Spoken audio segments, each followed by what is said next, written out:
Hello students and welcome back to our YouTube channel Vidyam, जहां पर हम एसआरसीसी ग्रेजुएट्स आप कॉमर्स के स्टूडेंट्स के लिए लेकर आते हैं सबसे बेस्ट क्वालिटी का कंटेंट 11th 12th कॉमर्स और उसके बाद आपकी सीयूईटी का। आज की क्लास में हम करने वाले हैं हमारी मैक्रो इकोनॉमिक्स का क्लास 12th का एक chapter that is national income. तो हमने पिछली क्लास में मैक्रो इकोनॉमिक्स का चैप्टर नंबर 3 किया था which was national income and related aggregates. आज की क्लास में हम इसी का 4th चैप्टर करने वाले हैं which is calculation of national income, जिसमें हम 3 अलग अलग मेथड्स पढ़ने वाले हैं कि नेशनल इनकम कैसे कैसे कैलकुलेट करी जाती है। ठीक है, लेकिन बिफोर स्टार्टिंग टुडेज वीडियो मेरी तुम लोगों से एक प्यारी सी रिक्वेस्ट है कि इसी पर्टिकुलर नेशनल इनकम का मैं already chapter number 1 which is circular flow of income, फिर चैप्टर नंबर 2 और फिर चैप्टर नंबर 3 जो कि हमारा रिलेटेड एग्रीगेट्स वाला था, ये तीनों वीडियोस में डाल चुकी हूँ। अगर तुमने वो वीडियोस नहीं सुनी है तो पहले वो तीनों वीडियो सुननी कंपलसरी है, तभी तुम आज की वीडियो कर पाओगे। स्पेशली चैप्टर नंबर 3 वाली वीडियो सुननी सबसे ज्यादा कंपलसरी है। अगर तुमने वो नहीं करी है तो ट्रस्ट में तुम्हें आज की वीडियो समझ नहीं आ पाएगी। तुम्हें लगेगा मैम अच्छा नहीं पढ़ा रहे, लेकिन ट्रस्ट में तुम्हें नहीं समझ आएगा, क्योंकि जो चैप्टर 3 में हमने पढ़ा है उसके कंटिन्यूएशन में ही हम चैप्टर 4 में पढ़ने वाले हैं। ठीक है, तो बहुत बेसिक्स में पढ़ाने वाली हूं। देखो मेरा अप्रोच ही रहने वाला है all through out the year कि मैं तुम्हें इस तरीके से पढ़ाऊं जैसे तुम्हारे ट्यूशन में तुम्हें पढ़ाया जाता है, कि एकदम बेसिक से बच्चे को इस तरीके से पढ़ाया जाए कि बच्चे को सब कुछ साथ के साथ समझ आ जाए। ठीक है, तुम्हें कोई डाउट्स है तो तुम डाउट्स भी साथ के साथ टाइम स्टैम्प लिख के डाउट्स भी कमेंट सेक्शन में पूछ सकते हो। I will also answer your doubts in the comment section. ठीक है, तो चैप्टर 3 अच्छे से सुन लेना, मैंने बहुत बेसिक से समझाया है एक एक चीज। ठीक है, अगर कोई चीज बहुत ज्यादा तुम्हें स्लो लग रही है, बहुत ज्यादा बेसिक लग रही है, तो तुम उसको आगे स्किप करके आगे कर सकते हो। मैं टाइम स्टैम्प्स भी सारी डालती रहूंगी टॉपिक वाइज। ठीक है जी, लेकिन चैप्टर 3 पहले सुन लेना। चैप्टर 1 2 भी अगर सुन लो तो प्रेफरेबली वो तुम्हारे लिए बहुत अच्छा रहेगा, पर एटलीस्ट चैप्टर 3 तो सुनना ही सुनना है। उसके बाद आज की वीडियो को हम स्टार्ट करेंगे। ठीक है, तो आज की वीडियो में हमें बेसिकली इस चैप्टर नंबर 4 में which is calculation of national income में हमें कैलकुलेशन ऑफ नेशनल इनकम में करना होता है कि हमारी देश की नेशनल इनकम को फॉर्मूलाज लगा के, विच इज टेक्निकली 3 अलग अलग हम फॉर्मूलाज लगाएंगे और 3 अलग अलग फॉर्मूला लगा के हम एक्चुअली न्यूमेरिकली कैलकुलेट करेंगे हमारे देश की नेशनल इनकम। ठीक है, तो यहाँ पर ना देखो, अब तुम्हें 2 बेसिक चीजें समझनी पड़ेंगी जो तुम्हें आगे जाके बहुत ज्यादा हेल्प करेंगी। ठीक है, 2 बेसिक चीजें जहां पर बच्चे सबसे ज्यादा मार खाते हैं, सबसे ज्यादा गलती करते हैं। सबसे पहली चीज होती है मल्टीपल नेम्स। सबसे पहली चीज होती है मल्टीपल नेम्स। तुम्हें एक ही चीज के 2 से 3 अलग अलग नाम यहाँ पर दिए जाएंगे। ठीक है, फॉर एग्जांपल डेप्रिसिएशन को लिख दिया जाता है कंजम्पशन ऑफ फिक्स कैपिटल। ठीक है, ऐसे ही रॉ मटेरियल को क्या लिख दिया जाता है, रॉ मटेरियल को लिख दिया जाता है non factor inputs. Raw material को लिख दिया जाता है इंटरमीडिएट कंजम्पशन। रॉ मटेरियल का कुछ एक दो और नाम हो सकते हैं, सेकेंडरी इनपुट्स, ये वो। तो 3-4 अलग अलग नाम है एक ही चीज के। ठीक है, अब तुम्हें वो तीनों चारों नाम याद करने पड़ेंगे। क्यों? क्योंकि तुमने याद किया था रॉ मटेरियल, पेपर में लिखा गया इंटरमीडिएट कंजम्पशन, मतलब तो उसका भी रॉ मटेरियल है, ऐड या माइनस तो वो होना था, पर तुम्हें नाम ही नहीं पता था तो तुम नहीं कर पाओगे। तो पहली चीज जिस पे तुम्हें बहुत अच्छे से फोकस करना है दैट इज मल्टीपल नेम्स। मैं जब भी किसी चीज के मल्टीपल नेम्स बताऊंगी तुम्हें वो सारे नाम याद करने पड़ेंगे, एंड याद करने ही पड़ेंगे, उसका कोई दूसरा ऑल्टरनेटिव नहीं है। You have to learn. दूसरी चीज यहां पर आती है a plus B equal to C plus D is equal to E. ठीक है, तो तुम्हें यहाँ पर इस तरीके के बहुत सारे फॉर्मूलाज याद करने पड़ेंगे कि पहले तुम a प्लस बी करके c बनाओगे, फिर c को d में प्लस करोगे तो e बनाओगे, फिर e से कुछ और बनाओगे, ऐसे ऐसे करके तुम्हें बहुत सारे फॉर्मूलाज याद करने पड़ेंगे। तो इसमें मेरा कहने का तात्पर्य ये है कि तुम्हें ना एक एक चीज याद करनी पड़ेगी। कि देखो फॉर एग्जाम्पल अगर तुम्हें e फाइंड आउट करना है, अगर तुम्हें e फाइंड आउट करना है तो तुम्हें c और d को प्लस करना पड़ेगा। ठीक है जी, लेकिन क्वेश्चन में c भी एज इट इज नहीं दे रखा होगा, c के लिए भी तुम्हें पहले a और b को प्लस करना पड़ेगा। तो तुम्हें यहाँ पर हर एक चीज याद करनी पड़ेगी कि a और b को प्लस करके c बनेगा, फिर तुम c को d में जोड़ोगे ताकि तुम e निकाल सको। क्वेश्चन ने पूछा क्या होगा, e पूछा होगा। ठीक है ना, तो तुम्हें क्वेश्चन में e निकालने के लिए टेक्निकली a b और d तीनों को प्लस करना पड़ेगा। समझ आ रही है चीज? तो एक एक चीज के तुम्हें मैं कई सारे फॉर्मूलाज बताऊंगी कि e निकालने के लिए c और d प्लस करो, लेकिन पहले c निकालने के लिए ये करो, d निकालने के लिए तुम्हें f और g को प्लस करना हो सकता है। तो तुम्हें हर एक चीज की मैं डिटेल में जाऊंगी। समझ आ रही है मैंने क्या बोला? कि पहले e निकालना है, e निकालने के लिए c और d को प्लस करो, उसके लिए c निकालने के लिए a और b को प्लस करो, d निकालने के लिए f और g को प्लस करो, तो a b f g चारों को प्लस करके तुम्हारा e निकलेगा। तो ये चारों चीजें दे रखी होंगी, चारों चीजें छुपा रखी होंगी। कैसे? अलग अलग नाम से छुपा रखी होंगी। ये भी हो सकता है कि इधर से f निकालने का कुछ और फॉर्मूला हो, g निकालने का कुछ और फॉर्मूला हो। तो अंदर के अंदर बहुत सारे फॉर्मूलाज होंगे कि अगर तुम्हें ए निकालना है तो पहले बी सी डी प्लस करो, फिर सी का अलग फॉर्मूला, डी का अलग फॉर्मूला, वो सारे आपको एज इट इज याद करने पड़ेंगे। हम एज टीचर क्या कर सकते हैं, मैं तुम्हें मल्टीपल नाम्स बताऊंगी। देखो मैं तुम्हें ये कर सकती हूँ कि मैं तुम्हें सारे नाम बता दूं, सच दैट मैं सारे नाम बता दूं और उनमें से ही कोई एक पेपर में आए। मैं तुम्हें सारे फॉर्मूला बता सकती हूँ, सच दैट मैं जो फॉर्मूला बताऊं उन्हीं में से कोई एक पेपर में आए, लेकिन उन्हीं को तुम्हें अपने आप से याद करना पड़ेगा। मैं तुम्हें डिटेल में सब बताऊंगी जो मैंने, हाँ मैं तुम्हें इतनी गारंटी दे सकती हूँ मैं जो बता रही हूँ उससे बाहर नहीं आएगा, पर उतना तुम्हें अच्छे से खुद से याद करना पड़ेगा, ठीक है। तो ये दो चीजें दिमाग में रखना कि पहली चीज मल्टीपल नेम्स जिस भी चीज के वो याद रखोगे, और दूसरी चीज जितने फॉर्मूलाज बताती जाओगे उतने याद करते रहोगे, और जो फॉर्मूला होंगे इसी तरीके से होंगे कि ए प्लस बी करके सी बनाओगे, फिर सी प्लस डी करके ई बनाओगे, डी का भी कुछ और फॉर्मूला हो सकता है, हर चीज का अंदर के अंदर फॉर्मूला होगा, ठीक है जी। चलो अब शुरू करते हैं हमारे लेक्चर को। तो हमारे चैप्टर का नाम आता है methods of calculating the national income, ठीक है। अब सबसे पहली चीज तुम यहाँ पर देखो, जो मैंने सर्कुलर फ्लो ऑफ इनकम वाला चैप्टर कराया था, जैसे मैंने बोला वो तुम्हें याद करना होगा, सुनना पड़ेगा वो लेक्चर पहले। उसमें मैंने तुम्हें क्या बोला था, सर्कुलर फ्लो ऑफ इनकम में ना हम ये बोलते थे कि भैया हमारे देश में सबसे पहले प्रोडक्शन होती है, ठीक है, फिर वो प्रोडक्शन के बाद ये हमारा क्या होता था, इनकम जनरेशन का फेज होता था, फिर इनकम डिस्ट्रीब्यूशन का फेज होता था, फिर डिस्पोजिशन का फेज होता था। हम पढ़ते थे सर्कुलर फ्लो के 3 फेजेस होते थे कि पहले प्रोडक्शन करी जाती थी, प्रोडक्शन करके सामान बाजार में बेचा जाता था, सामान को बाजार में बेच के जो भी पैसा कमाया जाता था उस पैसे से प्रोड्यूसर क्या करता था, इनकम बांट देता था सभी के सभी फैक्टर्स ऑफ प्रोडक्शन के बीच में। तो एक प्रोड्यूसर होता था, वो प्रोड्यूसर कुछ सामान बनाता था, सामान बनाने के लिए वो क्या करता था, प्रोडक्शन करता था, प्रोडक्शन करने के लिए वो कुछ फैक्टर्स ऑफ प्रोडक्शन की मदद लेता था, जो मैंने क्या बताया था, लैंड, लेबर, कैपिटल, एंटरप्रेन्योर की। तो वो सामान बाजार में जब लेकर गया, सामान बाजार में लेकर होलसेलर से पैसे लेकर आया, होलसेलर को बोला तो मेरा सामान बेच दे, पैसे दे दे। पैसे का प्रोड्यूसर ने क्या किया था, इनकम बांटी थी, लैंड, लेबर, कैपिटल, एंटरप्रेन्योर को। इन लोगों ने इनकम का क्या किया था, इन्होंने सारी इनकम को बाजार में जाके खर्चा किया था। तो ये कॉन्सेप्ट मुझे पता है क्या बोलता है कि अगर 100 रुपए का सामान बना है, अगर 100 रुपए का सामान बना है तो ये 100 के 100 रुपए इनकम के फॉर्म में डिस्ट्रीब्यूट हो जाएंगे फैक्टर्स ऑफ प्रोडक्शन के बीच में, और ये फैक्टर्स ऑफ प्रोडक्शन 100 के 100 रुपए बाजार में ले जाएंगे और 100 के 100 रुपए जाके बाजार में खर्च कर देंगे। और फिर से उन्होंने खर्चा किस चीज पे किया होगा, उन्हीं चीजों पे किया होगा जो यहाँ पे प्रोड्यूस हुई थी। घर से तो प्रोड्यूस नहीं करेंगे ना, खर्चा उन्हीं चीजों पे करोगे ना जो फैक्ट्री में प्रोड्यूसर ने बनाई थी। तो ये 100 रुपए घूम फिर के फिर प्रोड्यूसर के पास पहुंच जाएंगे, प्रोड्यूसर फिर इनको दे देगा, ये फिर खर्चा कर देंगे, फिर प्रोड्यूसर के पास पहुंच जाएगा। तो कहते हैं ये पूरा साइकिल, और इस साइकिल में जितने की प्रोडक्शन होगी उतने की इनकम होगी, उतने का खर्चा होगा, जितने की प्रोडक्शन होगी उतने की इनकम होगी, उतने का खर्चा होगा। जिस चीज को मैं दोबारा रिपीट करके बोलूं, ध्यान लगा के उसको सुन लेना भैया, जिस पे ज्यादा फोकस मैं कर रही हूँ। तो जितने की प्रोडक्शन होगी उतने का ही इनकम होगा और उतने का ही खर्चा होगा। तो टेक्निकली अगर मैं मेरे देश के सभी लोगों के पास जाऊं और उन सभी लोगों को बोलूं भैया तुमने एक साल में जितना पैसा कमाया उसका मुझे हिसाब दो, और उनसे मैं पूछूं तुमने कितना पैसा कमाया और सारे पैसे को सम टोटल कर दूं, तो क्या मैं निकाल सकती हूँ कि मेरे देश में टोटल कितनी इनकम आई? ऑब्वियस बात है। तो मैं क्या कर सकती हूँ, टोटल अगर इनकम को प्लस कर दूं, हर एक देशवासी की इनकम को अगर मैं प्लस कर दूं, तो मैं क्या निकाल सकती हूँ, मेरे देश की नेशनल इनकम निकाल सकती हूँ। अगर मैं प्रोड्यूसर के पास जाऊं और उसको बोलूं भैया तूने एक साल में कितना कितना सामान बनाया, मुझे उसका लेखा जोखा दे दे, तो अगर मैं उससे पूछूं कि तूने कितने कितने का सामान बनाया और उस सभी को प्लस कर दूं, तो भी मैं निकाल सकती हूँ। कैसे? मतलब मैं प्राइस को प्लस करूंगी, मैं ये नहीं बोलूंगी कि 10 किलो का सामान बनाया, 100 किलो का सामान बनाया, 1 क्विंटल सामान बनाया, नहीं, मैं बोलूंगी 10 लाख का सामान बनाया, 5 लाख का सामान बना के बेचा, 10 लाख का बेचा, सो ऑन, ठीक है। तो जितने का प्रोड्यूसर ने सामान बना के बेचा मैं वो भी बोल सकती हूँ, क्योंकि जितने का सामान बिका उतनी इनकम जनरेट हुई, बराबर है। और मैं लोगों से पूछ सकती हूँ भैया तुमने एक साल में कितना खर्चा किया, मुझे उसका बताओ। तो अगर मैं टोटल खर्चा निकालू, टोटल प्रोडक्शन निकालू, टोटल इनकम निकालू, तीनों ही फॉर्मूला से तीनों ही चीजों को निकाल के इंडिविजुअली मेरा सेम आंसर निकलेगा, क्योंकि 100 रुपए प्रोड्यूस हुए, 100 रुपए डिस्ट्रीब्यूट हुए, 100 रुपए खर्च हुए। तो कहने का क्या तात्पर्य है कि भैया एक सर्कुलर फ्लो ऑफ इनकम है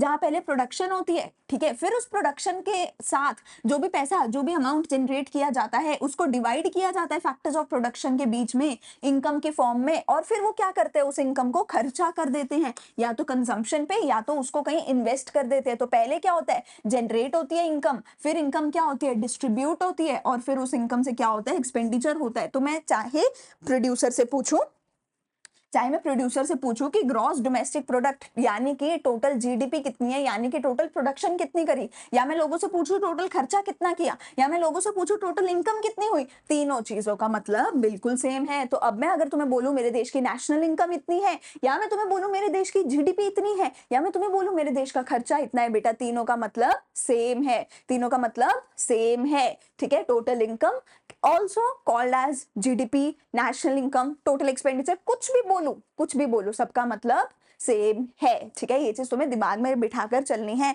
अब मैं तुम्हें बोलूं नेशनल इनकम हमारे देश की इतनी है, जीडीपी हमारे देश की इतनी है, तो I will technically mean the same thing. GDP का मतलब क्या होता है? Gross domestic product. क्या होता है? ग्रॉस डोमेस्टिक प्रोडक्ट, ठीक है। अगर तुमने पिछले चैप्टर नंबर 3 को देखा है तो मैंने वहां पे तुम्हें नामकरण करना सिखाया था कि नामकरण कैसे किया जाता है, तो वहां से तुम्हें पता होगा जीडीपी का मतलब क्या है, ग्रॉस डोमेस्टिक प्रोडक्ट क्या है, ठीक है। ग्रॉस का मतलब डेप्रिसिएशन एडेड है, डोमेस्टिक प्रोडक्ट का मतलब क्या था? जो मेरी बाउंड्रीज के अंदर सामान बनाया गया था। तो अब हम क्या कर सकते हैं? नेशनल इनकम को कैलकुलेट कर सकते हैं 3 अलग अलग मेथड से। कौन से method? Income method, production method, expenditure method. खत्म बात। Income method, production method, expenditure method. Income का टोटल, एक्सपेंडिचर का टोटल, प्रोडक्शन का टोटल, बात ही खत्म हो गई। तो सबसे पहले हम देखते हैं हमारा कौन सा, सबसे पहले हम देखेंगे हमारा इनकम मेथड, ठीक है। सबसे पहले हम क्या देखेंगे? हमारा इनकम मेथड देखेंगे, लेकिन उसको भी मैं प्रोडक्शन से शुरुआत करूंगी। हेडिंग डाल लो, अभी के अभी हेडिंग डालोगे अपनी कॉपी में। क्या डालोगे? Heading income method. देखो जितने भी नोट्स मैं यहाँ पे दिखा रही हूँ तुम मेरी हैंड राइटिंग के साथ मैच करके देखो, मैंने खुद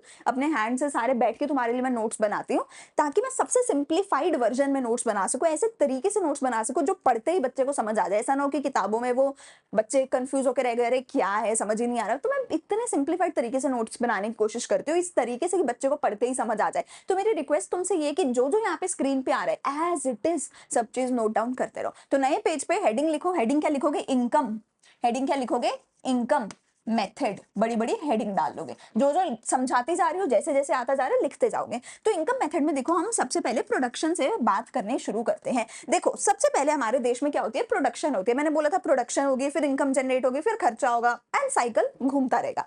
प्रोडक्शन का क्या मतलब होता है? यहाँ पर एक चीज ध्यान से समझना, हम इंसान क्या कुछ चीज प्रोड्यूस कर सकते हैं? हम इंसान क्या कोई चीज बना सकते हैं? जी नहीं, हम इंसान कुछ नहीं बना सकते। अरे हम इंसानों को तो खुद भगवान ने बनाया है, नेचर ने बनाया है, प्रकृति ने बनाया है, हम कैसे किसी चीज को बना सकते हैं? तो जी हाँ, इंसान किसी भी चीज को इस दुनिया में नहीं बना सकता। तुम बोलोगे मैम ये कॉपी, ये पेन, ये फर्नीचर, ये टीवी, एसी, लैपटॉप सब कुछ इंसानों ने ही तो बनाया है। तो जी नहीं, इंसानों ने बनाया नहीं है, इंसानों ने इन सब की सिर्फ और सिर्फ फॉर्म चेंज करी है। कैसे? फर्नीचर बनाने के लिए तुम्हें लकड़ी चाहिए, लकड़ी कहाँ से मिली? पेड़ से मिली। क्या पेड़ को तुमने बनाया? जी नहीं, पेड़ तो प्रकृति से बना, नेचर से बना, और उसी लकड़ी से तुमने दुनिया भर का फर्नीचर बना डाला। तो टेक्निकली हमें कोई भी चीज इंसान अगर बना रहा है, फर्नीचर बना रहे, एसी, लैपटॉप, कुछ भी बना रहे इंसान, तो उसमें हमें नेचर की जरूरत पड़ती है। हमें नेचर से कुछ सामान मिलता है, उस सामान को हम क्या कहते हैं? उस सामान को कहते हैं हम हमारा रॉ मटेरियल। हमें सामान कुछ मिलता है नेचर से। कौन सा सामान मिलता है? रॉ मटेरियल मिलता है। और वो कौन देता है? हमें नेचर देता है। हम उस रॉ मटेरियल को नेचर से लेते हैं और उसके ऊपर कुछ ना कुछ काम करते हैं। उस रॉ मटेरियल को अपनी फैक्ट्री में लेके जाते हैं, अपने फार्म्स में लेके जाते हैं, उस रॉ मटेरियल में कुछ ना कुछ नई एडिशन करते हैं, या उस रॉ मटेरियल की फॉर्म चेंज करते हैं। या तो उसकी हमने फॉर्म चेंज कर दी, ठीक है, और उसको कुछ और ही बना दिया। जैसे लकड़ी को काट के अगर लेग्स बना दी तो चेयर की लेग्स बन गई, टेबल की लेग्स बन गई, ठीक है, ऊपर स्क्वायर बना दिया, रेक्टेंगल बना दिया, सर्कल बना दिया, ठीक है, हमने उसकी फॉर्म चेंज कर दी। और उसमें साथ ही साथ कुछ एडिशन भी कर दिया कि उसमें हमने कीलें भी ठोक दी, पेंट भी कर दिया, कुछ कुछ उसमें एडिशन भी हमने कर दिया। तो इंसान क्या करता है? रॉ मटेरियल लेता है प्रकृति से और रॉ मटेरियल पे काम करके, फॉर्म चेंज करके, यानी उसमें कुछ और एडिशन करता है। जीरो से काम शुरू ही नहीं हो रहा है, आपको रॉ मटेरियल तो मिल रहा है, तुम उसमें ऐड ऑन करते जा रहे हो। जो जो तुमने उसमें ऐड ऑन किया, क्या ऐड ऑन किया? तुमने अपनी मेहनत ऐड ऑन करी, तुमने अपना कुछ ना कुछ और चीजें ऐड ऑन करी, ठीक है, तुमने उस पे पेंट भी किया, तुमने उस पे कीलें लगाई, कुछ ना कुछ और ऐड किया फर्नीचर में, और फिर तुमने उसको क्या किया? फिनिश्ड गुड बना के, तुमने उसको क्या किया? फिनिश्ड गुड बना के बाजार में बेच दिया। तो हो क्या रहा है? मैं कहती हूँ कि अगर रॉ मटेरियल मैंने खरीदा, लकड़ी मैंने खरीदी 100 करोड़ की, और बाजार में मैंने फर्नीचर बेचा 500 करोड़ का, तो क्या मैंने 500 करोड़ का माल बेचा? क्या मैंने 500 करोड़ का माल बेचा? जी नहीं, मैंने कितने का टेक्निकली एडिशन किया है, मैंने कितने की इनकम जनरेट करी है, मैंने कितने का वैल्यू एडिशन किया है? सिर्फ और सिर्फ 400 करोड़ का। क्यों? क्योंकि रॉ मटेरियल तो मुझे नेचर से मिला था, पहले कहीं से मैं खरीद कर लाई थी रॉ मटेरियल। तो टेक्निकली 100 करोड़ तो, ये जो 100 करोड़ है ये मेरा नहीं है, ये किसी और का है। जब मैंने 500 करोड़ की वैल्यू लगाई कि मेरा फर्नीचर 500 करोड़ का है, तो ऑब्वियस सी बात है ना, मैं उसमें अपना खर्चा जोड़ूंगी, अपना प्रॉफिट जोड़ूंगी, और फिर बोलूंगी कि मैं 500 करोड़ का बेचूंगी। तो खर्चा इसी पे तो हुआ था, रॉ मटेरियल पे। तो 100 करोड़ का तो भैया मैंने अपना जो है खर्चा जोड़ दिया रॉ मटेरियल का, उसमें कुछ एक और एडिशन कर दी, कितने की? 400 करोड़ की, और फिर बोला 500 करोड़ का माल मैं बाजार में बेचूंगी। तो मुझे यहाँ से समझ आता है कि इंसान कुछ अपने आप से नहीं बना सकता, इंसान रॉ मटेरियल उठाता है, बाजार में कुछ ना कुछ वैल्यू एडिशन करता है और बाजार में जाके बेचता है। अब जो ये वैल्यू एडिशन हो रही है बेटा, उसी को मैं इनकम जनरेटेड या जनरेटेड इनकम बोल सकती हूँ। जो ये वैल्यू एडिशन हो रही है, यही क्या है, मेरी जनरेटेड इनकम है, यही क्या है, मेरी प्रोडक्शन है। एक चीज याद रखना, कभी भी ये नहीं बोलोगे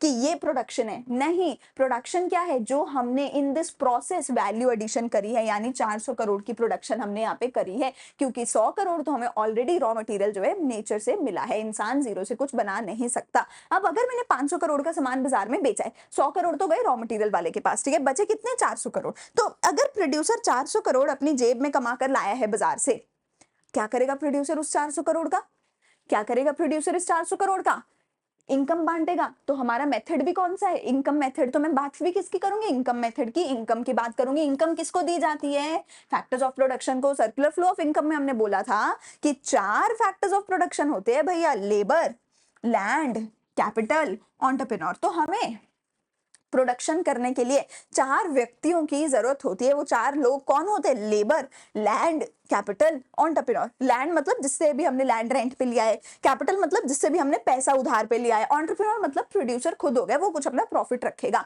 तो हम इनकम मेथड कर रहे हैं, तो मैं क्या करूंगी, ऐसे लोगों को ढूंढूंगी जो लोग इनकम कमा रहे हैं, जिनको प्रोड्यूसर इनकम डिस्ट्रीब्यूट कर रहे हैं, और उन चारों लोगों से पूछूंगी भैया तुमने कितना पैसा कमाया, उनकी इनकम को ऐड कर दूंगी और नेशनल इनकम निकाल दूंगी, बात खत्म हो गई। तो 4 लोग हैं जो इनकम जनरेट करते हैं, लेबर, लैंड, कैपिटल, एंटरप्रेन्योर। इन चारों से पूछूंगी तुमने क्या क्या पैसा कमाया, उसको प्लस कर दूंगी तो मेरी नेशनल इनकम आ जाएगी। तो लेबर क्या कमाती है बेटा, लेबर कमाती है वेजेस। लैंड क्या कमाता है बेटा, लैंड कमाता है रेंट। कैपिटल क्या कमाता है बेटा, इंटरेस्ट, ठीक है, पैसे पे, जो भी पैसा तुम उधार पे देते हो किसी को, उस पर तुम इंटरेस्ट अर्न करते हो। एंटरप्रेन्योर क्या कमाता है बेटा जी, प्रॉफिट कमाता है। एंटरप्रेन्योर ऑब्वियसली प्रोड्यूसर जो काम कर रहा है, जो इन तीनों को इकट्ठा कर कर लेके आया है, वो क्या करेगा, 400 करोड़ में से पहले इन तीनों को इनका शेयर दे देगा, बचा खुचा अपने घर ले जाएगा अपने प्रॉफिट की फॉर्म में। हो गई बात यहाँ पर कि हम अगर वेजेस, रेंट, इंटरेस्ट और प्रॉफिट को ऐड कर देंगे तो हमारा क्या हो जाएगा, हमारा इन चारों को प्लस करके इनकम टोटल निकल के आ सकती है। लेकिन मैंने क्या बोला था, मल्टीपल नेम्स, एक ही चीज के बहुत सारे नाम होंगे,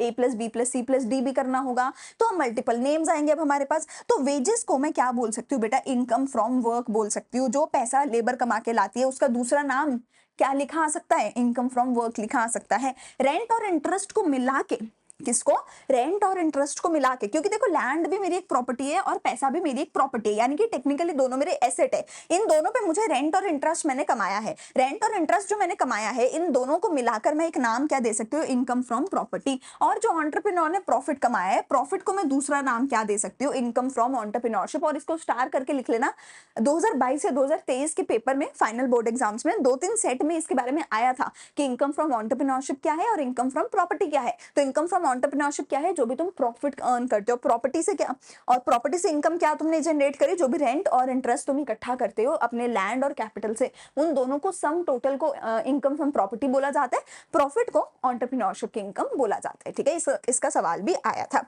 अगली चीज, वेजेस को इनकम फ्रॉम वर्क बोल सकते हो, वेजेस को कंपनसेशन ऑफ एम्प्लॉइज भी बोल सकते हो। हे भगवान, इतने सारे नाम। तो वेजेस को ही तुम यहाँ पर क्या, इनकम अपनी कॉम्पनसेशन ऑफ एम्प्लॉइज भी बोल सकते हो। ठीक है, इनकम फ्रॉम प्रॉपर्टी जो है मेरी, यानी कि रेंट, यानी कि interest, plus income from entrepreneurship यानी कि प्रॉफिट। अगर मैं इन तीनों को प्लस कर दूं, इन तीनों को प्लस कर दूं और इन तीनों को प्लस करके साथ में एक और चीज इसमें जोड़ दूं, रॉयल्टी। मैंने क्या बोला कि ये जो मेरी इनकम फ्रॉम प्रॉपर्टी है, इनकम फ्रॉम प्रॉपर्टी क्या है, रेंट और इंटरेस्ट। अगर मैं इसमें साथ में प्लस कर दूं प्रॉफिट, यानी कि इनकम फ्रॉम एंटरप्रेन्योरशिप, और इसमें मैं साथ में एक और चीज प्लस कर दूं, यानी कि रॉयल्टी, तो मेरा एक और नया नाम निकल के आ जाता है, that is operating surplus. That is operating surplus, एक और नया नाम, और आखिरी नाम इनकम मेथड का एक और नया नाम निकल के आ जाता है, दैट इज ऑपरेटिंग सरप्लस। तो मैंने अब तुम्हें पूरी कहानी क्या बोली, प्रोडक्शन करने के लिए रॉ मटेरियल लेके फिनिश गुड तक जाओगे, लेकिन रॉ मटेरियल से फिनिश गुड बनाने के लिए 4 लोगों की जरूरत है, लैंड की, लेबर की, कैपिटल की, एंटरप्रेन्योर की। लेबर लेगी अपनी वेजेस, जिसको तुम क्या बोलोगे, इनकम फ्रॉम वर्क या फिर कॉम्पनसेशन ऑफ एम्प्लॉइज। ठीक है, और लैंड और कैपिटल जो लेगा, रेंट और इंटरेस्ट, ये दोनों तुम्हारे क्या है, इनकम फ्रॉम प्रॉपर्टी। प्रॉफिट क्या है, इनकम फ्रॉम एंटरप्रेन्योरशिप। अगर मैं 4 चीजों को जोड़ दूं, रेंट को बेटा, इंटरेस्ट को बेटा, प्रॉफिट को बेटा, और रॉयल्टी को, एक और चीज यहाँ पर ऐड हुई है। ठीक है, अगर इन चारों चीजों को जोड़ दूं बेटा, तो एक और नया नाम मेरे पास निकल के आता है, ऑपरेटिंग सरप्लस, जो कि वेरी इंपॉर्टेंट नाम है, जिसपे पूरा इनकम मेथड तुम्हारा खड़ा हुआ है। ठीक है। इधर कॉम्पनसेशन ऑफ एम्प्लॉयज, यानी कि बेटा जी वो पैसा जो तुम लेबर को दे रहे हो उसको मैं 4 भागों में डिवाइड करती हूँ कि कॉम्पनसेशन ऑफ एम्प्लॉयज 4 तरीके से दी जा सकती है। पहली आती है कैश में, तुम कैश पेमेंट कर सकते हो अपने एम्प्लॉयज को, कर सकते हो। क्या क्या दे सकते हो कैश में, क्या क्या दे सकते हो कैश में? कैश में तुम दे सकते हो वेजेस, कैश में तुम दे सकते हो सैलरीज। तो वेजेस एंड सैलरीज लिखा आ जाता है पेपर में, या फिर लिखा आ जाता है पेमेंट इन कैश। फिर दूसरी इन काइंड पेमेंट कर सकते हो, यानी कि तुम उनको रहने के लिए घर दे सकते हो, तुम उनको गाड़ी दे सकते हो, ठीक है, तो तुम उनको इन काइंड पेमेंट कर सकते हो, ये भी तुम कर सकते हो। तुम उनको प्रोविडेंट फंड अकाउंट खुलवा के दे सकते हो। प्रोविडेंट फंड अकाउंट का देखो क्या मतलब होता है कि ना, जैसे कि हमारी फॉर एग्जांपल पेंशन होती है, just like pension provident fund account खुलता है। इसमें क्या होता है कि ना पहले क्या होता था, लोग जितना पैसा कमाते थे सारा पैसा खर्च कर देते थे, लोग अपने बुरे वक्त के लिए कुछ सेव ही नहीं करते थे। तो सरकार ने सोचा कि यार लोगों को ना सेविंग्स की आदत डालनी पड़ेगी। तो सरकार ने बोला कि सारे सैलरीड एम्प्लॉयज को, सारे लेबरर्स को, ठीक है, जितने भी लोग काम करते हैं, चाहे सैलरी कमाते हैं चाहे वेजेस कमाते हैं, सरकार ने बोला लेबर को कि भैया एक काम करो, तुम जितना भी पैसा हर महीने कमाते हो, तुम जितना भी पैसा हर महीने कमाते हो, इस पैसे में से ना तुम कुछ पैसा सेव करने लग जाओ, तुम कुछ पैसा सेव करने लग जाओ और अपने पीएफ अकाउंट में डिपॉजिट कराने लग जाओ। लेबर कहती है अच्छा हमें पागल समझे, हम क्यों सेव करें भैया, हमारा पैसा हम जो मर्जी करें। सरकार कहती है अगर तुम सेव करोगे और पीएफ अकाउंट में जमा कराओगे हर महीने, तो उस केस में जितना तुम जमा करोगे हर महीने पीएफ अकाउंट में, उतना ही तुम्हारा एम्प्लॉयर भी जमा करेगा तुम्हारे पीएफ अकाउंट में। मतलब अगर एक लेबर है, उस लेबर की लेट्स से सैलरी है, फॉर एग्जांपल एक लेबर है उसकी सैलरी है 4,000 रुपए, ठीक है, उसकी सैलरी है 4,000 रुपए। अब उसको सरकार ने बोला तू हर महीने थोड़ा सा पैसा ना इस 4,000 में से, 4,000 क्या है उसकी टोटल सैलरी है, सरकार ने बोला तू हर महीने 4,000 में से 1,000 रुपए पीएफ में डाल और 3,000 रुपए हर महीने तू खर्च कर दे, मुझे कोई दिक्कत नहीं है। तो लेबर ने बोला मैं क्यों 1,000 रुपए बचाऊं हर महीने, तो सरकार ने बोला अगर तू हर महीने 1,000 रुपए बचाएगा तो तेरे को एडिशनल 1,000 रुपए और देगा कौन, तेरा एम्प्लॉयर देगा। एडिशनल 1,000 रुपए और देगा कौन, तेरा एम्प्लॉयर देगा। तो अब उसकी टोटल इनकम कितनी हो जाएगी, 3,000, 4,000, 5,000, तो उसके टोटल इनकम कितनी हो जाएगी, 5,000। तो पीएफ अकाउंट का मतलब ये होता है प्रोविडेंट फंड अकाउंट होता है, जिसमें हर कंपनी के लिए आजकल तो कंपलसरी हो गए after a certain number of employees कि अगर तुम्हारे पास इतने एम्प्लॉइज, अगर तुम थोड़ी बड़ी कंपनी हो तो तुम्हें क्या करना पड़ेगा, हर महीने, आजकल तो क्या करते हैं कंपनियां खुद ही, हर महीने कंपनियां क्या करती हैं, तुम्हारे टोटल सैलरी में से कुछ पैसा तुम्हें दे देती है और कुछ पैसा तुम्हारे पीएफ अकाउंट में डाल देते हैं। जितना तुम्हारे पीएफ अकाउंट में तुम्हारी सैलरी में से जाएगा उतना ही हर महीने तुम्हारे पीएफ अकाउंट में एक्स्ट्रा तुम्हारा एम्प्लॉयर देगा, यानी that is over and above your salary. तो तुम्हारी सैलरी जहां 4,000 थी, अगर तुम 4 में से 1,000 हर महीने तुम सेव करोगे तो 1,000 एडिशनल तुम्हें तुम्हारा एम्प्लॉयर देगा, यानी तुम्हारी टोटल सैलरी अब 5,000 हो जाएगी। अगर तुम हर महीने 2,000 सेव करोगे, तुम्हारा एम्प्लॉयर 2,000 एक्स्ट्रा देगा, तुम्हारी टोटल सैलरी 6,000 हो जाएगी। समझ आई? But still again there is a limit, ऐसा नहीं कि 3,000 हर महीने सेव कर ले, देयर इज अ लिमिट कि तुम इतना ही हर महीने पीएफ में डाल सकते हो, उतना ही तुम्हारा एम्प्लॉयर भी पीएफ में डालेगा। लेकिन अब बेटा जी बस यहाँ पर एक और चीज याद रखने वाली हमारे पास ये है कि ये जो लेबर है, इस लेबर की सैलरी कितनी थी, इस लेबर की सैलरी तो टेक्निकली 4,000 रुपए थी, ठीक है ना, और इसको एक्स्ट्रा कितना मिला, एक्स्ट्रा कितना मिला अपने एम्प्लॉयर से प्रोविडेंट फंड में, वो मिला 1,000 रुपए। तो जो उसके प्रोविडेंट फंड में हर महीने जाएगा, तो टेक्निकली हर महीने उसके प्रोविडेंट फंड में कितना पैसा जाएगा, पीएफ अकाउंट में कितना पैसा जाएगा, 1,000 रुपए जो वो खुद डाल रहा है, 1,000 रुपए जो उसके एम्प्लॉयर डाल रहे हैं, 2,000 रुपए जाएंगे। लेकिन हम पीएफ अकाउंट में सिर्फ ये वाला 1,000 रुपए ऐड करेंगे, मतलब जब सरकार को बताएंगे तब सरकार सिर्फ ये वाला 1,000 रुपए ऐड करेगी जो एम्प्लॉयर ने डाला है, ये वाला 1,000 रुपए ऐड नहीं करेगी। क्यों? क्योंकि ये 4,000 ऑलरेडी सरकार को उसके वेजेस एंड सैलरीज में ऐड करके सरकार को कंपनी ने बता दिया कि हम तो 4,000 की सैलरी देते हैं। तो सरकार क्या करेगी, जब कॉम्पनसेशन ऑफ एम्प्लॉइज कैलकुलेट करने जाएगी, देखो यहाँ पे जब मैं कॉम्पनसेशन ऑफ एम्प्लॉइज कैलकुलेट करने जाऊंगी इस एम्प्लॉयर के लिए, इस लेबर के लिए, तो मैं क्या करूंगी, उसके wages and salaries in cash में लिखूंगी 4,000 कि 4,000 तो उसको कैश में मिला, और उसके पीएफ अकाउंट में कितना लिखूंगी, सिर्फ 1,000। कौन सा 1,000? जो उसके एम्प्लॉयर ने एडिशनल डाला था, वो वाला 1,000 यहाँ पर नहीं लिखूंगी जो उस लेबर ने खुद अपनी सेविंग करके डाला था, क्योंकि वो ऑलरेडी उसकी कैश में ऐड हो गया है। तो यहाँ पर हमारे पास देखो वर्ड जो आएगा नीचे वो मैं तुम्हें समझाऊंगी, बट यहाँ पर इतना समझ लो कि जो एम्प्लॉयर ने डाला है पीएफ अकाउंट में सिर्फ उतना ही ऐड होगा, जो एम्प्लॉय ने खुद डाला है पीएफ अकाउंट में वो ऐड नहीं होगा। एंड लास्टली मेरे पास आता है बेटा रिटायरमेंट पेंशन। तो जब तुम रिटायर हो जाते हो, तुम्हें पेंशन मिलती है, तो वो भी यहाँ पर ऐड होती है तुम्हारी कॉम्पनसेशन ऑफ एम्प्लॉइज में। तो कॉम्पनसेशन ऑफ एम्प्लॉइज यानी कि जो भी लेबर को मिलता है उसके काम के बदले में, वो 4 तरीके का हो सकता है। कैश में, जिसको सैलरीज एंड वेजेस लिखा आ सकता है, या पेमेंट इन कैश लिखा आ सकता है। जो जो नाम बता रही हूँ सारे याद करने इंपॉर्टेंट है। Wages in payment in kind, payment in kind में तुम्हें घर दे दिया, गाड़ी दे दिया, ऐसा कुछ भी लिखा आ सकता है, ठीक है।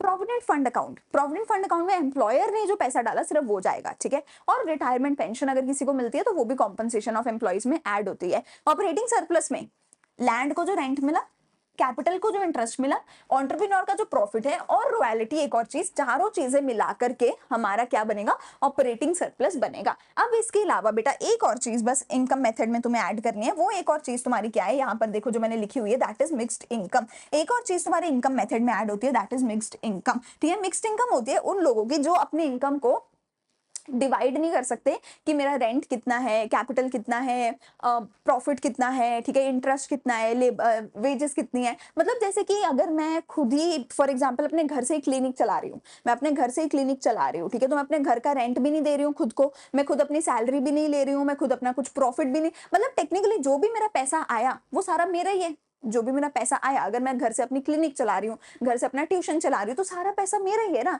मैं उसमें अब लैंड का रेंट अलग से कैलकुलेट करूँ, प्रॉफिट अलग से कैलकुलेट करूँ, सैलरी अलग से कैलकुलेट करूँ, इतना नहीं करूंगी। मैं सीधा बोलूंगी मैं घर से ट्यूशन चलाती हूँ, टोटल इनकम इतनी है। तो जब मैं बाइफरकेट नहीं कर सकती अपने इनकम को रेंट, इंटरेस्ट, प्रॉफिट, वेजेस, इन सब के बीच में, तो मैं सीधा क्या बोलूंगी कि मिक्स्ड इनकम है मेरी और वो इतनी है। यूजुअली जो मिक्स्ड इनकम होती है वो सेल्फ एम्प्लॉयड लोगों की होती है, या जो प्रोफेशनल्स होती है जैसे कि डॉक्टर्स हो गए जो अपने घर से अगेन अपनी क्लिनिक चला रहे हैं, या सीए जैसे लोग हो गए, ठीक है, जो अपनी खुद की प्रैक्टिस कर रहे हैं, उन लोगों का यूजुअली सेल्फ एम्प्लॉयड टाइप लोगों का मिक्स्ड इनकम होता है। तो अब तुम्हें यहाँ से इनकम मेथड के बारे में देखो क्या समझ आया। इसकी बात भी हम करेंगे। अभी तक तुम्हें इनकम मेथड से देखो क्या समझ आया कि अगर मैं ऑपरेटिंग सरप्लस को प्लस कर दूं, प्लस मैं कॉम्पनसेशन ऑफ एम्प्लॉइज को प्लस कर दूं, जिसमें चारों चीजें हमने जो ऐड करी थी उसके बारे में पढ़ेंगे, प्लस अगर मैं मिक्स्ड इनकम को प्लस कर दूं, तो इन चारों को मिला के मेरी क्या बन जाती है, फैक्टर कॉस्ट बन जाती है। वो वाला पैसा बन जाता है जो पूरे प्रोडक्शन प्रोसेस में फैक्टर्स ऑफ प्रोडक्शन को पे किया गया था। फैक्टर्स ऑफ प्रोडक्शन को जो हमने पे किया था, देखो हमने रॉ मटेरियल से फिनिश गुड बनाया, रॉ मटेरियल 100 करोड़ का था, फिनिश गुड 500 करोड़ का बना, तो फैक्टर्स ऑफ प्रोडक्शन को टोटल 400 करोड़ रुपए हमने पे किए। वैल्यू एडेड 400 करोड़ की थी, जनरेटेड इनकम 400 करोड़ की थी, या फैक्टर्स ऑफ प्रोडक्शन को जो हमने पैसा पे किया वो 400 करोड़ था। वो इन सब फॉर्मेट्स में पे किया गया। हम इन सब फॉर्मेट्स का हमने कंक्लूजन क्या निकाला, इन सब फॉर्मेट्स का हमने कंक्लूजन क्या निकाला कि एक मेरा ऑपरेटिंग सरप्लस होगा जिसमें कुछ एक चीजें आएंगी जिसकी मैं बात करूंगी, एक मेरा कॉम्पनसेशन टू एम्प्लॉइज होगा और एक मेरा मिक्स्ड इनकम होगा। अगर मैं इन सबको प्लस कर दूंगी तो फैक्टर कॉस्ट निकल के आ जाएगी। इसी फैक्टर कॉस्ट को मैं फैक्टर इनकम कह सकती हूँ, इसी को डोमेस्टिक प्रोडक्ट भी मैं बोल सकती हूँ, इसी को जनरेटेड इनकम भी बोल सकती हूँ, इसी को वैल्यू एडेड भी बोल सकती हूँ, और इसी को बेटा जी मैं क्या बोलती हूँ, इसी को मैं net domestic product at factor cost भी बोलती हूँ, एनडीपीएफसी भी बोलती हूँ। अगर तुम्हें याद है पिछली क्लास में तो मैंने तुम्हें बताया था कि डोमेस्टिक प्रोडक्ट हम किसको बोलते हैं बेटा जी, डोमेस्टिक इनकम या डोमेस्टिक प्रोडक्ट हम किसको बोलते हैं, एनडीपीएफसी को बोलते हैं। अब अगर मुझे नेशनल इनकम निकालनी है तो मैं क्या करूंगी, नेशनल इनकम निकालने के लिए एनडीपीएफसी से एनएनपीएफसी निकालूंगी। पिछली क्लास में मैंने बताया था नेशनल इनकम क्या होती है, एनएनपीएफसी को हम नेशनल इनकम बोलते हैं। तो नेशनल इनकम मेरी एनएनपीएफसी होती है। तो एनडीपीएफसी से एनएनपीएफसी पे जाने के लिए मैं क्या करूंगी, एनएफआईए निकालूंगी। तो सिंपल, अब मैं पूरी कैलकुलेशन बताती हूँ। क्वेश्चन तुम्हें बोलेगा, क्वेश्चन क्या बोलेगा, calculate national income by income method. तो तुम क्या करोगे, तुम क्या करोगे, ऑपरेटिंग सरप्लस निकालोगे, उसमें प्लस करोगे मिक्स्ड इनकम, उसमें प्लस करोगे कंपनसेशन टू एम्प्लॉइज, इन तीनों चीजों को प्लस करके तुम निकालोगे एनडीपीएफसी, और फिर एनडीपीएफसी में एनएफआईओ को प्लस करोगे और निकालोगे एनएनपीएफसी यानी कि नेशनल इनकम, और वो तुम्हारा फाइनल आंसर होगा। और ये सारी चीजें तुम एज इट इज क्वेश्चन में दे रखी होंगी, घबराने की जरूरत नहीं है।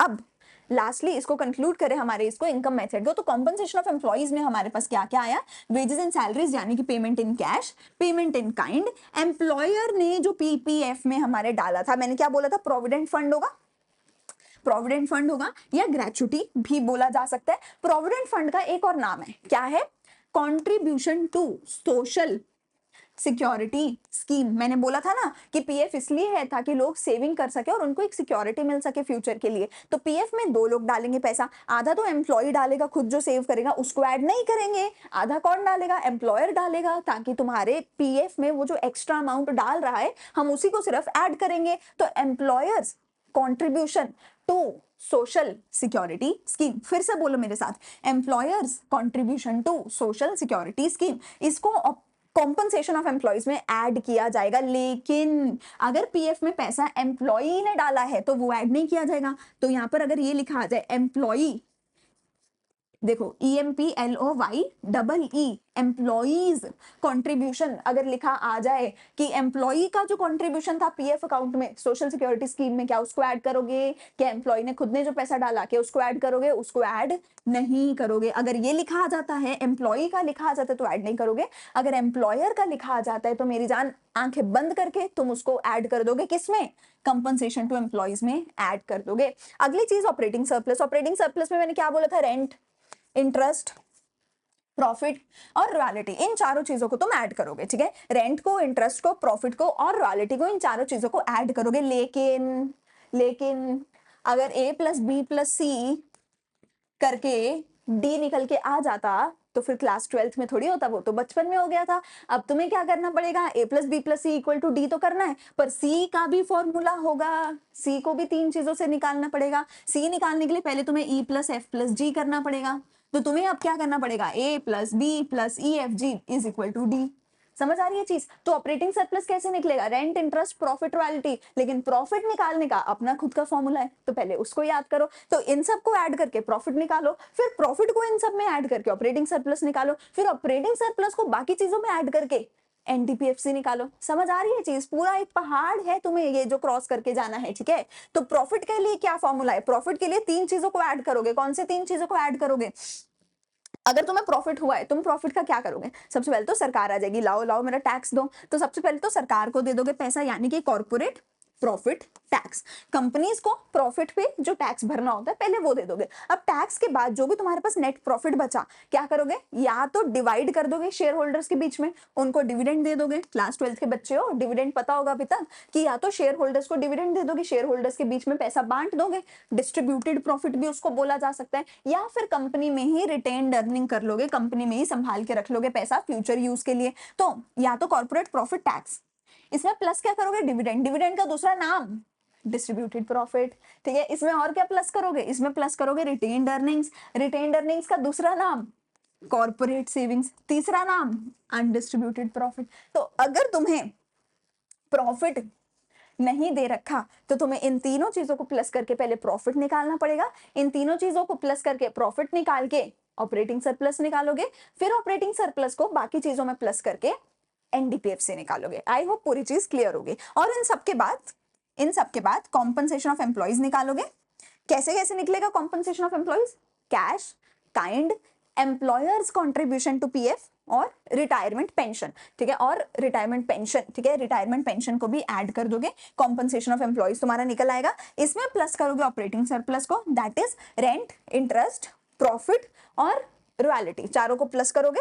अब देखो मैंने जैसे यहाँ पे तुम्हें प्रॉफिट के चार नाम बताए हैं कि प्रॉफिट के लिए ये करना है, तो प्रॉफिट के लिए तुम्हारी आंखों को ढूंढना पड़ेगा कि क्या ये सब दिया हुआ है, ऐड करोगे। लेकिन रेंट, इंटरेस्ट, रॉयल्टी ये एज इट इज दे रखा होगा। ठीक है, जैसे मैंने इनका कुछ तुम्हें बाइफर्केशन नहीं बताया, इसका सिंपल मतलब ये है कि इसका कोई बाइफर्केशन है ही नहीं। या तो पेपर में दे रखा होगा रेंट, अगर दे रखा है तो प्लस कर दो, ऑपरेटिंग सरप्लस निकाल दो। अगर नहीं दे रखा तो जीरो मान लो कि रेंट होगा ही नहीं, ऑपरेटिंग सरप्लस बाकियों से निकाल दो। Royalty, interest as it is दे रखा होगा, अगर दे रखा होगा, इनका कोई बाइफर्केशन नहीं है। प्रॉफिट का बाइफर्केशन हो सकता है, वो मैंने तुम्हें करवा दिया है। ठीक है, अब इन सबसे ऑपरेटिंग सरप्लस निकालोगे, फिर इसमें तुम मिक्स्ड इनकम को प्लस करोगे, और फिर इस सबसे तुम एनडीपीएफसी निकालोगे, फिर उसमें तुम एनएफआईए को प्लस करोगे, और फिर तुम एनएनपीएफसी निकालोगे। ठीक है, जितनी जल्दी इन सभी फॉर्मूलाज को याद कर लोगे उतना तुम्हारे लिए बेहतर रहने वाला है। क्योंकि देखो पहली चीज, नेशनल इनकम अगर तुम सोचो कि मैम से एक बार सुन लिया, एक बार कर लिया और हो गया, नहीं हो सकता। नहीं हो सकता, मैं बता रही हूँ। अगर तुम इसको 2x पे करके भी सुन रहे हो, नहीं हो सकता, मैं बता रही हूँ। मैं तुम्हें कह रही हूँ पूरा इंडियन इको तुम 2x पे सुन लेना, जितने पे भी तुम सुनना चाहो सुन लेना, कोई दिक्कत नहीं है। पूरा इंडियन इको ऐसे कर लेना, कोई दिक्कत नहीं है। पर नेशनल इनकम स्पेसिफिकली और एडीएएस के 1-2 चैप्टर स्पेसिफिकली, वो अगर तुम सोचो एक बार में हो जाएगा, नहीं हो सकता। कम से कम 10 नंबर की तो आराम से नेशनल इनकम वाला पूरा यूनिट आ जाएगा, 8 से 10 नंबर का, ठीक है। अच्छे खासे न्यूमेरिकल पूछे जाएंगे, तो प्लीज इसको अच्छे से कर लो। अगर 2 बार भी सुननी पड़ रही है, वीडियो स्लो करके सुननी पड़ रही है, नोट्स बनाने पड़ रहे हैं, बना लो, क्योंकि एक बार ये हो गया तो पूरा साल दोबारा तुम्हें दिक्कत नहीं करेगा नेशनल इनकम। और जिसका नहीं होता नेशनल इनकम, मैं बता रही हूँ, उसका लास्ट मोमेंट तक भी नहीं होता, वो बच्चा छोड़ के ही जाता है कि मेरे से नहीं हो सकता। तो आई कैन गारंटी हूँ कि अगर एक बार कर लिया दिक्कत नहीं आएगी, पर उसको एक बार ध्यान से अच्छे से करना पड़ेगा।